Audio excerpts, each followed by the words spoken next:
Bismillahirrahmanirrahim. Assalamualaikum warahmatullahi wabarakatuh. Perkenalkan, saya Hendri Effendi dengan NIM 2205040033, Program Studi Ilmu Hukum Departemen Hukum Internasional. Baik, di sini saya akan menjelaskan sedikit sebuah kasus mengenai politik hukum perbatasan guna memenuhi salah satu ujian tengah semester mata kuliah hukum politik perbatasan. Baik, adapun judul yang saya ambil pada kasus kali ini adalah analisis perjanjian internasional dalam kerjasama kota bersaudara atau Sister City, studi kasus Medan Penang. Partisipasi pemerintah lokal bukan lagi fenomena baru dalam konteks internasional di era globalisasi saat ini. Hal ini terlihat dari meningkatnya jumlah perjanjian internasional dan semakin luasnya hubungan luar negeri yang dilakukan antara pemerintah lokal di berbagai negara yang saling terkait satu sama lain.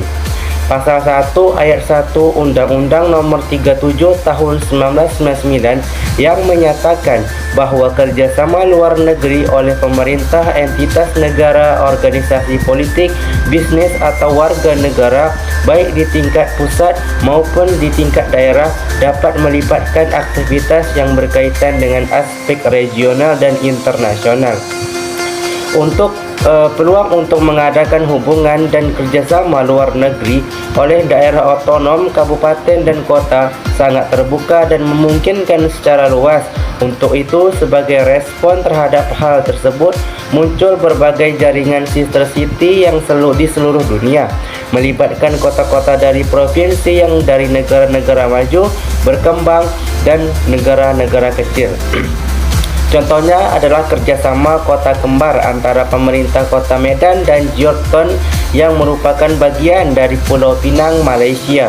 Kerjasama antara pemerintah kota Medan dan pemerintah kota Penang dimulai dengan tujuan menguatkan ikatan persahabatan yang sudah terbina dengan baik di antara keduanya.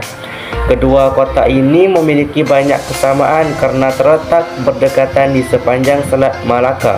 Karena ikatan persahabatan dan kesamaan budaya, kedua kota ini kemudian secara resmi menjalin kerjasama Sister City pada 10 Oktober 1984.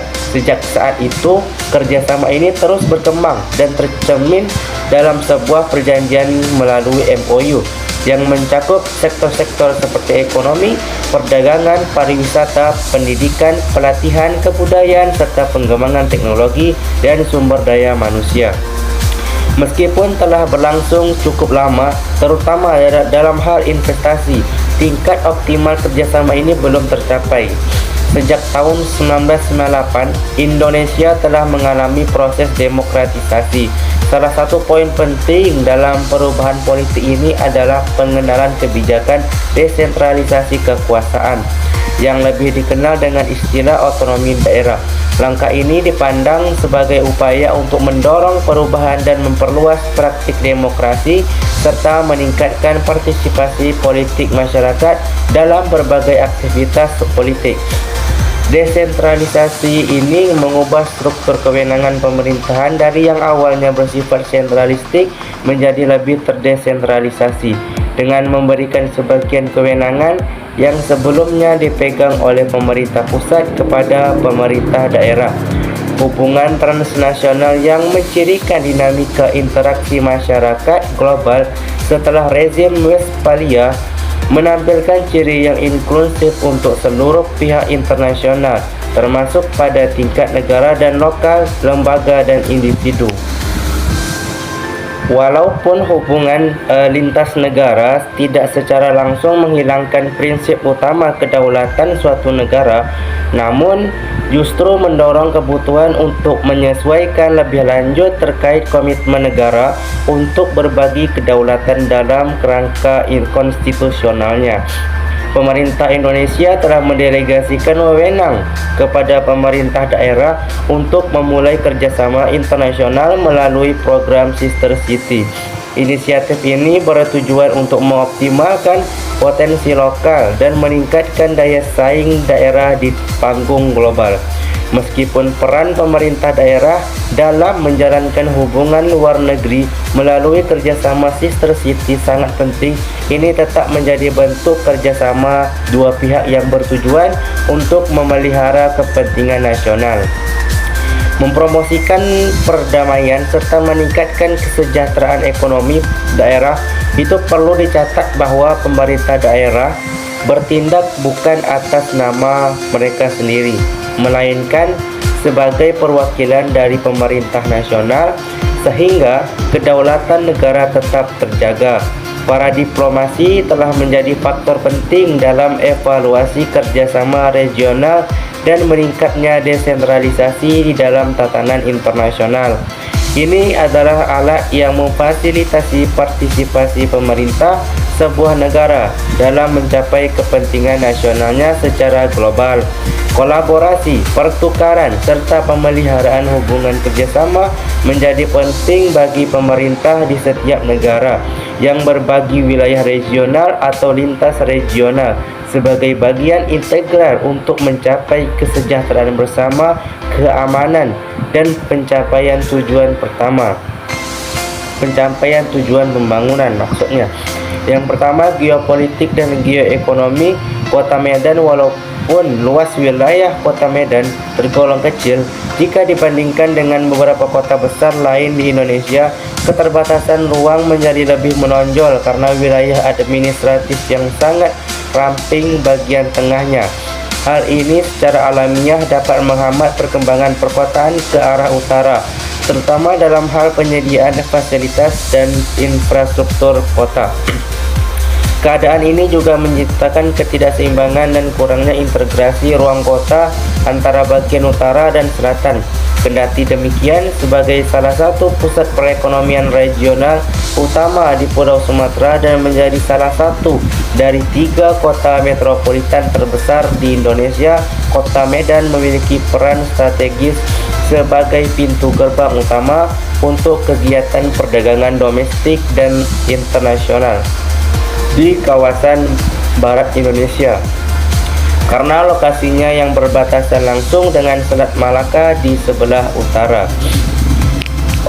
Otonomi daerah di perspektif hukum internasional sebagai daerah otonom di Provinsi Sumatera Utara, Kota Medan memiliki posisi peran dan fungsi yang sangat vital dan strategis dalam wilayah regional. Sebagai ibu kota provinsi, Kota Medan sering menjadi acuan dalam proses pembangunan dan pengelolaan pemerintahan daerah. Dari segi geografis, Kota Medan memiliki lokasi yang strategis karena berbatasan langsung dengan Selat Malaka di bagian utara, sehingga secara relatif berdekatan dengan kota-kota dan negara-negara yang lebih maju seperti Malaysia, Singapura, dan sebagainya. Dari sisi demografi, Kota Medan diproyeksikan memiliki pasar-pasar barang dan jasa yang besar.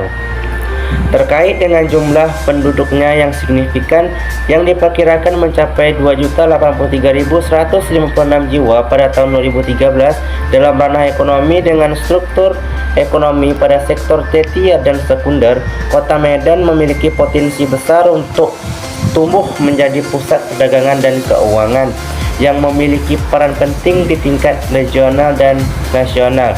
Yang ketiga, fokus bidang kerjasama sister city.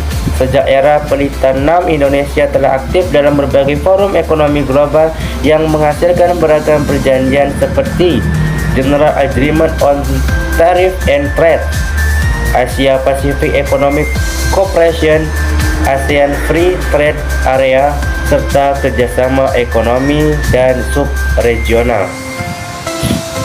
antara Indonesia, Malaysia, Thailand. Dari kesemua perjanjian tersebut, OIMT-GT menjadi yang paling terkait dengan kerjasama sister city antara Medan dan Penang, khususnya bila ditinjau dari sisi keanggotaannya. Saat ini IMT-GTO melibatkan 5 provinsi di Thailand Selatan: Narathiwat, Pattani, Satun, Songkhla, dan Yala. 5 wilayah di Malaysia yaitu Kedah, Penang, Perlis, Perak, dan Selangor. dan sejumlah provinsi di Pulau Sumatera Indonesia, Aceh, Sumatera Utara, Sumatera Selatan, Sumatera Barat, Bengkulu, Jambi, dan Riau. Baik, adapun kesimpulan dari materi kasus yang saya bawakan ini adalah di tengah arus globalisasi dan liberalisasi ekonomi, pemerintah daerah tidak dapat menghindar dari keterlibatan dalam kerjasama internasional. Fenomena ini dapat diartikan sebagai peluang untuk memajukan pembangunan di berbagai daerah di Indonesia, yang pada akhirnya akan memberikan kontribusi positif terhadap pembangunan nasional. Salah satu program kerjasama yang dilakukan oleh pemerintah daerah dengan pihak luar negeri adalah melalui perjanjian Sister City. Sister City merupakan bentuk kerjasama antara dua kota dari negara yang berbeda, memiliki sejumlah tujuan seperti meningkatkan pertumbuhan ekonomi, mempromosikan kekayaan budaya nasional, dan membentuk kerjasama formal di bidang lainnya. Meskipun diakui sebagai wadah yang baik untuk pemerintah daerah untuk menunjukkan partisipasinya dan mengembangkan daerahnya, penelitian ini menemukan bahwa tidak semua kerjasama Sister City berjalan dengan lancar atau sesuai dengan kesepakatan. Dalam menjalin kerjasama Sister City, berbagai faktor penghambat perlu dihadapi. Melalui penelitian ini, tampaknya terdapat benang merah dalam faktor-faktor kegagalan, baik yang bersifat internal seperti kurangnya komunikasi yang intensif antara kedua daerah, tingkat SDM pemerintah kota yang belum optimal, dan minimnya partisipasi pemerintah pusat dan masyarakat.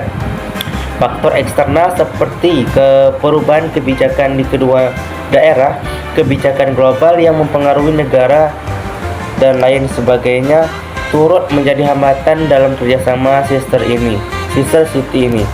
Video penelitian ini diharapkan dapat menjadi bahan evaluasi bagi pemerintah daerah dalam menjalankan kerjasama Sister City dan memperbaiki pelaksanaannya di masa mendatang.